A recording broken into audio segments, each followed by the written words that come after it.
Hello, my name is Taylor, and this is my first personal YouTube video where I'm kind of one-to-one talking, which I want to do more of and get used to because I'm still not quite used to talking to a camera. It's more difficult than you would think. This channel will be a lot about my boxing because I box full-time, and I want to talk about my experience with that or my advice for anyone who wants to start fighting. And also I want to talk about business as well on this channel because I run a business with my friend Matthew. So with both things, boxing and business, I want to talk about any challenges I face or my journey in general or any advice. So for my boxing, I've been boxing for about 16 years. I started when I was 5.5 and I'm 21 years old now, 22 in November. And with my business, I've been with Matthew for about a year now, coming on a year. So I've learned a lot about business as well in the past year. I'll talk a lot about that as well in future videos. But this video, I wanted to talk about my journey in boxing and the effect boxing has had on my life, from starting from 5 years old all the way up to now. So I thought it would be an interesting topic to talk to people about. So I have notes here just to go through and so I don't forget what I'm talking about. So the first thing is obviously when I started boxing. I started at 5 years old. I didn't really think about or know about boxing at the time. It was suggested to by my dad.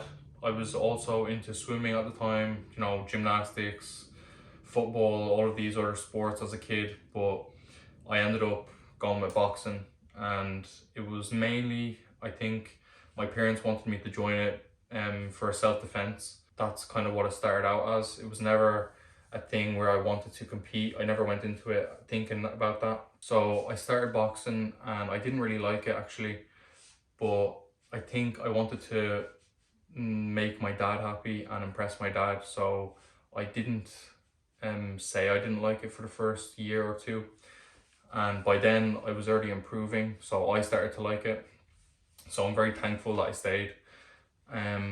But as a kid, you know, you can go in sparring and you're going to get hurt. You're going to get, your nose is going to get hurt, or you're just going to maybe be frustrated that another kid beats you, maybe an older kid. I got through them first 2 years and I started to improve and beat older kids. So it obviously gives you a confidence boost, and you realize when you start to learn a skill that it just takes, you have to get past the hard part at the start, and then you start enjoying it when you get skillful at it. School, so it affected me in school in a very positive way, I think, because I was such a quiet kid, kind of enhanced my confidence and my demeanor. I never felt like I was much of a follower as a kid, and I bring that down to mostly boxing and of course my parents. But yeah, in school, it really did help me a lot get through school and enjoy school a lot. I didn't feel any pressure to make too many friends or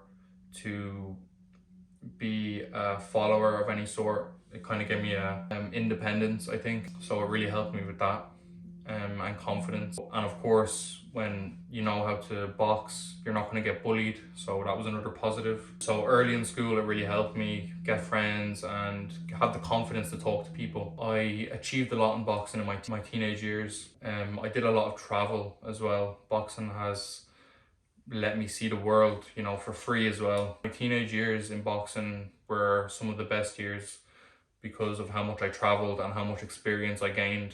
I saw a lot of success in my boxing in them years, and the advantage of me starting so young, I beat a lot of these guys that were maybe not so experienced or not so consistent. So boxing taught me a lot about discipline and consistency, especially leading up into my late teens is when you kind of start to realize this, and it kind of ties into your life as well.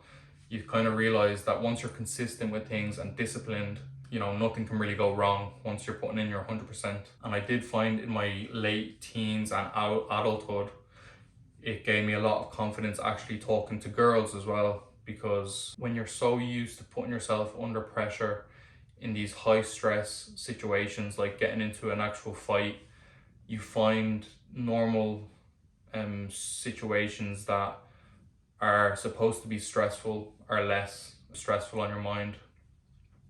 So I find I'm very good at controlling my emotions.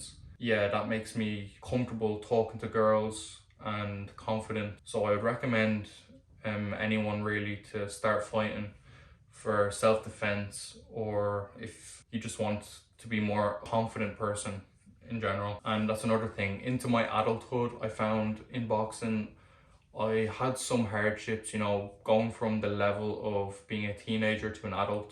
It's a big step in boxing, and you find out that there's a big difference in the strength of, you know, a teenager compared to an adult.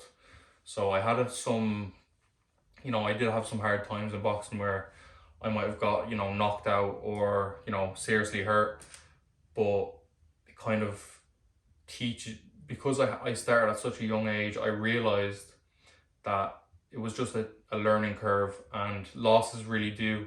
It is true that losses do teach you a lot more than wins.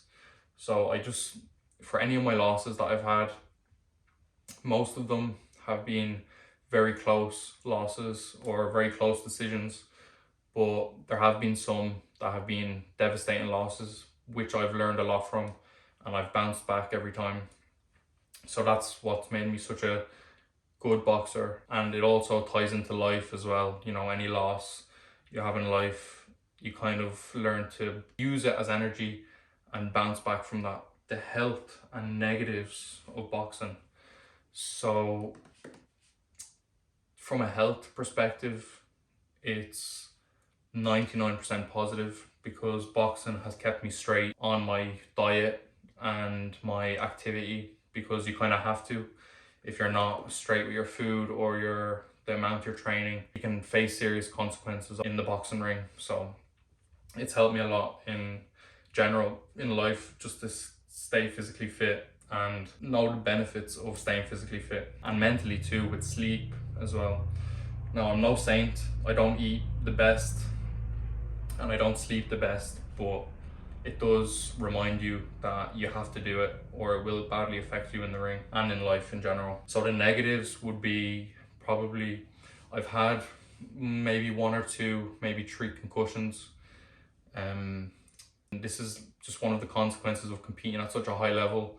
You're going to come against people with, you know, heavy shots or just high level opponents that can really damage you if you get caught with the right punches. I've had a few not health scares, but I've gotten some concussions that I've had to be wary of, and headaches.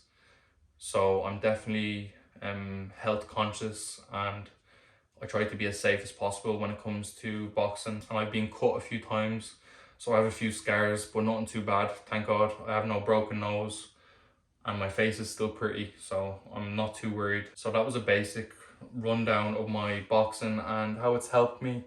I know my speaking or my video quality isn't going to be the best, but I'm going to try work on that in future, and hopefully I'll see improvements in the next few months. So, and I hope you can stay along with the journey and subscribe, like. Thanks very much.